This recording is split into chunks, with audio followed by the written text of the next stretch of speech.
Estava aqui super preocupado com a situação da Palestina nesse exato momento e vi uma postagem horrível da Mulher Maravilha e fui lá comentar. E desde então eu recebi uma quantidade que eu nunca tinha visto de hate, de ameaça, tanto em inglês quanto em hebraico.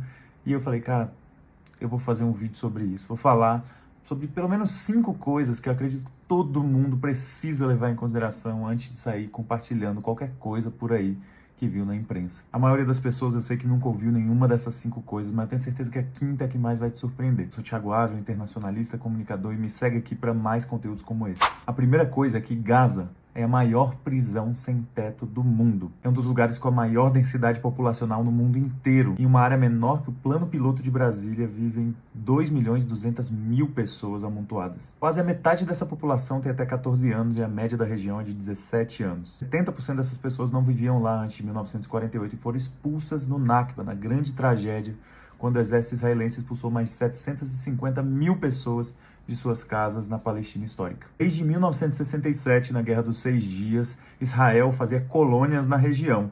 Só que em 2005, ele retirou a sua população dali e começou um processo de cercamento da região. Desde 2007, quando Hamas venceu as eleições para governo em Gaza, Israel começou um processo de bloqueio total, transformando essa região na maior prisão sem teto e campo de concentração no mundo. Mais de 2 milhões de pessoas que vivem em Gaza não têm acesso nem aos serviços mais básicos. O desemprego supera os 80%.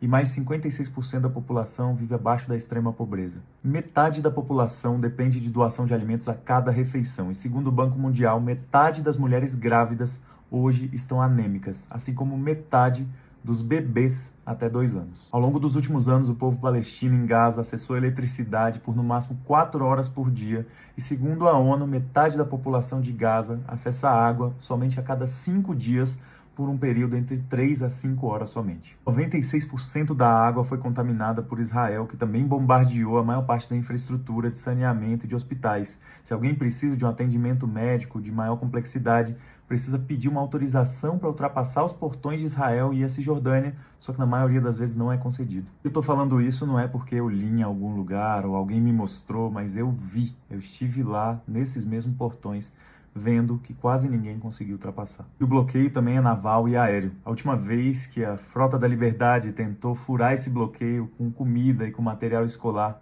8 defensores de direitos humanos foram mortos pelo exército israelense. Se você levar isso tudo em consideração, da próxima vez que você vê a imagem dessa cerca sendo derrubada, você não vai mais estar vendo a imagem que a imprensa diz de terroristas. Você vai estar vendo um povo empobrecido, massacrado por gerações e que finalmente está tentando se livrar, escapar e acabar com a maior prisão sem teto e maior campo de concentração do mundo hoje. A segunda coisa que deve ser sempre levada em consideração antes de compartilhar o material sobre Palestina ou Israel é que a Cisjordânia, a outra região da Palestina, também está sob constante ataque. Uma parte dessa região foi ocupada em 1948 no Nakba, a maior parte em 1967 na Guerra dos 6 Dias, mas ela segue sendo ocupada e anexada até hoje. Diante do direito internacional, a Cisjordânia é território palestino, só que ela segue ocupada militarmente de forma ilegal por Israel, que ao invés de garantir a soberania do povo palestino para gerir essa terra, criou uma série de mecanismos catalogando como área C boa parte das terras férteis, as maiores reservas de água, os territórios mais bonitos,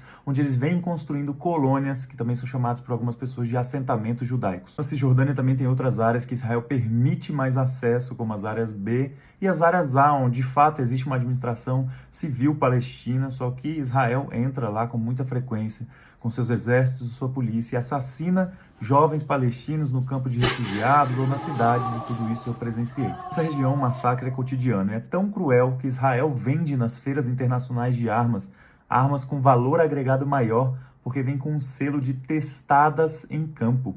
Esse testadas em campo é justamente contra as vidas do povo palestino. Para piorar, em 2002, quando os Estados Unidos intensificavam suas ações militares no Oriente Médio, Israel decidiu construir um muro na Cisjordânia, que hoje tem mais de 700 quilômetros, divide cidades, divide famílias, separa as pessoas da terra agricultável, da água e causa tantos problemas. E a única alternativa para atravessar esses muros são checkpoints militares, que são estruturas imensas, com filas imensas, onde você passa horas ali sob a mira de fuzis para passar em catracas, em leitores faciais e conseguir acessar o outro lado. Isso quando Israel permite, porque é ele quem decide se vai abrir e quando vai abrir. De novo, eu não estou falando isso de achismo, porque eu li na internet, não. Eu estive lá em 3 checkpoints militares sob a mira desses mesmos fuzis. E uma terceira coisa que todo mundo precisa saber antes de sair por aí compartilhando coisas sobre Palestina e Israel é que Israel segue tomando territórios até hoje. Toda vez que é falado sobre a anexação de território, as pessoas pensam que é uma coisa antiga, lá de 1948. De fato, no Nakba, em 1948,